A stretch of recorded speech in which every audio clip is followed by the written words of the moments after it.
aura cette imposture.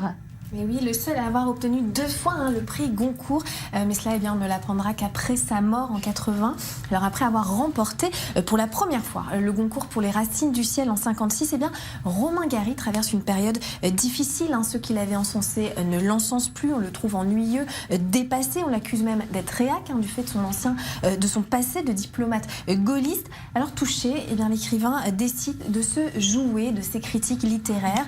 Il publie en 1974 Gros câlin sous le nom d'Émile Ajar. Même son éditeur n'est pas au courant de sa supercherie. Alors l'accueil réservé à ce livre est élogieux, d'autant que le mystérieux Émile Ajar intrigue bien plus que le Romain Gary qu'on connaît déjà et qu'on a déjà enterré. Alors sur Gros câlin, je n'en dirai pas plus, je vais laisser Dorit Chilo vous parler de ce roman. Toujours est-il que fort de ce succès retrouvé, Émile Ajar continue d'écrire et sort l'année suivante La vie devant soi. Alors La vie devant soi, c'est l'histoire du petit Momo, un petit garçon arabe confié par sa mère prostituée à Madame Rosa. Madame Rosa, une vieille femme juive, elle aussi ancienne prostituée. Alors Romain, alias Émile, écrit dans la langue de ce gosse de 7-8 ans, avec ses mots, avec sa sensibilité. Il raconte son quotidien dans ce Barbès d'après-guerre. Alors Momo nous raconte aussi comment un jour il aidera Madame Rosa à se cacher dans son trou juif pour ne pas qu'elle meure à l'hôpital, ce qu'il fera vraiment. Voilà, La vie devant soi, c'est une histoire d'amour magnifique, un livre plein de vérités, des vérités pas toujours bonnes à dire.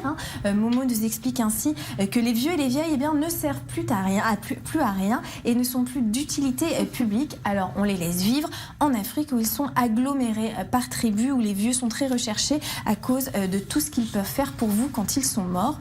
En France par contre il n'y a pas de tribu à cause de l'égoïsme. Voilà, et c'est pour ce livre que Romain Gary reçoit une seconde fois donc le Goncourt. Oui, ou plutôt Émile Ajar reçoit le Goncourt. Alors évidemment Romain Gary alias Émile ne peut pas accepter ce deuxième prix. C'est donc un coup de tonnerre, indignation générale. C'est le début de l'affaire Émile Ajar. On veut absolument savoir qui c'est. Alors Romain Gary demande à son neveu de jouer le jeu et de se faire passer pour le dit Émile Ajar. Lui tient à garder son anonymat pour continuer à écrire tranquillement. Et c'est ce qu'il fait après La vie devant soi. Ajar publie ensuite Au-delà de cette limite, votre ticket n'est plus valable. L'histoire d'un homme qui vieillit et qui l'accepte mal. Et puis encore bien d'autres romans. Alors Romain Gary, c'est un peu une sorte de caméléon. Il a plusieurs fois changé d'identité et il y en a beaucoup qui expliquent ça par son histoire, par son enfance.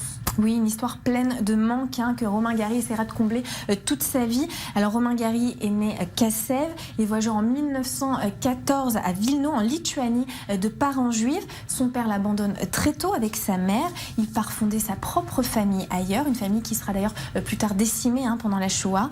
Romain Gary et sa mère, eux, quittent la Lituanie. Ils partent d'abord pour la Pologne, puis quittent la Pologne à cause de l'antisémitisme et ils arrivent en France, à Nice plus exactement. Alors Romain Gary raconte dans La promesse de l'aube sa jeunesse et puis sa mère, Mina, qu'il aime de toutes ses forces, qu'il l'adore, qui veut faire de lui un écrivain, un diplomate, un grand homme. Mission réussie, même si cet amour fou ne fut pas si simple à gérer pour le petit Gary. Alors La promesse de l'aube vient d'ailleurs d'être adaptée au cinéma par Éric Barbier avec Pierre Ninet et Charles Gainsbourg. Voilà. Alors en 1959, Romain Gary rencontre l'actrice John Seberg. Il a 45 ans, elle 21. Ils s'aiment à la folie. Ils se marient en 1963. Ils ont ensemble un fils, Diego, mais leur trou noir les rattrape. John se suicide en 1979 et le 2 décembre 1980, Romain Gary choisit le même destin. Il se tire une balle dans la bouche, laissant son fils alors ado orphelin. Et pour expliquer son geste, Romain Gary laisse une lettre désormais célèbre. Aucun rapport avec John Seberg, lit-on. Les fervents du cœur brisé sont priés de s'adresser ailleurs. Voilà, alors pour beaucoup, c'est surtout la peur de vieillir qui aura précipité son geste. Romain Gary disait qu'il avait un pacte avec le monsieur là-haut, un pacte pour ne jamais vieillir. De fait, il n'aura jamais vieilli, mais il aura passé sa vie à chercher le bonheur. Et comme il l'écrit dans La vie, comme il l'écrit d'ailleurs par les mots, par Momo dans La vie devant soi, le bonheur, c'est une belle ordure et une peau de vache. Et il faudrait lui apprendre à vivre. Merci beaucoup, Laura.